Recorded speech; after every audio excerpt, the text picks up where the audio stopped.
वसीम साहब नमस्कार, बहुत शुक्रिया आज फिर से समय देने के लिए। कल जैसे आप बता रहे थे कि बाज़ार को थोड़ा दम तो रखने दीजिए, थोड़ा रुकिए तो सही, बाज़ार फिर से ठीक होगा।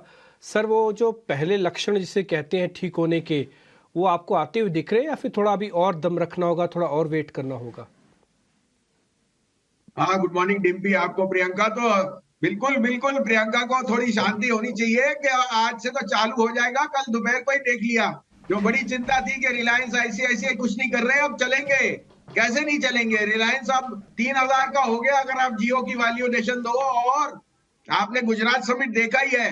अभी तो उनका रिलायंस न्यू एनर्जी और एनर्जी बिजनेस गीगावाट और सब कुछ आप मिलाएं तो 2-2 ढाई लाख का कैपिटल कैपेक्स अगर कह रहे हैं, 2-2 ढाई लाख करोड़ों का, फ्रॉम मारुति टू एलन मित्तल टू अडानी टू मुकेश अंबानी जी, तो फिर कैसे आप छोड़ सकते हैं?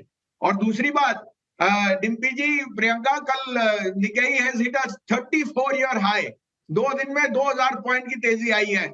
और ये मार्केट ग्लोबली उस तरह की नहीं है जो छोड़ना चाहती है। तो मुझे बहुत ऑप्टिमिज्म है और अच्छा है, कंसोलिडेशन हो गई। एनबीएफसी में और थोड़ी सी कंसोलिडेशन रहेगी, लेकिन large caps, bank Nifty 50,000, Nifty 22,000 और वो एचडीएफसी बैंक और रिलायंस आपको अच्छे लगते हैं बुरे, अब इंडेक्स पे ही चाल रखिए, क्योंकि index is now poised for a move after lot of under performance. क्या बात है, बहुत बढ़िया आपने बात बोली। आप कैसे सब चीजों में नजर रख लेते हैं, मेरे समझ में नहीं आ रहा है। वाइब्रेंट गुजरात हो रहा है ऑब्वियसली गांधीनगर में, आप बैठे हैं दिल्ली में, और हम बाइट्स जो है मुकेश भाई की सेकेंड हाफ में ग्रीन बिजनेस कमिश्नर हो जाएंगे टीवी पे चला रहे हैं, तब भी आप सब नजर रख लेते हैं, एकदम पैनी नजर। बताइए कौन से स्टॉक्स पे नजर आज आपकी?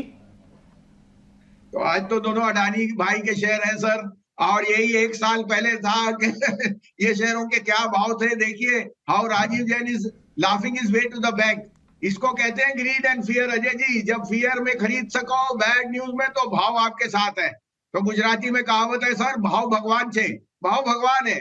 तो अडानी पोर्ट लीजिए 1200 पे, 1170 का स्टॉप लॉस, 1290 का टारगेट, न्यू हाई इसमें आया ही आया। और उसके लिए कारण भी है, द पोर्ट बिजनेस वॉल्यूम्स सबसे हाईएस्ट है इन द लास्ट 34 क्वार्टर। और आप देख ही रहे हैं, because of red sea and other, Baltic freight index यहाँ से बढ़ना ही है।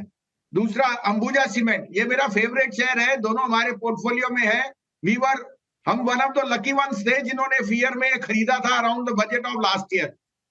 अंबुजा मुझे लगता है is the lowest cost cement player, और उसके पास जो इनलैंड ट्रांसपोर्ट का है थ्रू द सी, उसको डबल बेनिफिट है नाउ विद द पोर्ट। तो 560 का टारगेट है, 502 का स्टॉप लॉस। और लास्ट बट नॉट लीस्ट फिर मौका दे रहा है डीसीपी बैंक, 5 ईयर ब्रेकआउट है। The parent has infused capital at a premium. और आज आप एनबीएफसी की रेटिंग कर रहे हैं, तो you have a bank which is cost of low capital, liability franchise doing extremely well, और वो सारे बिजनेसेस जो एनबीएफसी करता है वो डीसीबी बैंक के पास है, from two wheeler auto to agri to gold. ये शेयर री रेट होके 185 जाएगा इस साल में 250 रुपए। तो ये मौका 150 में लेने का कीजिए, 145 का स्टॉप लॉस रखिए।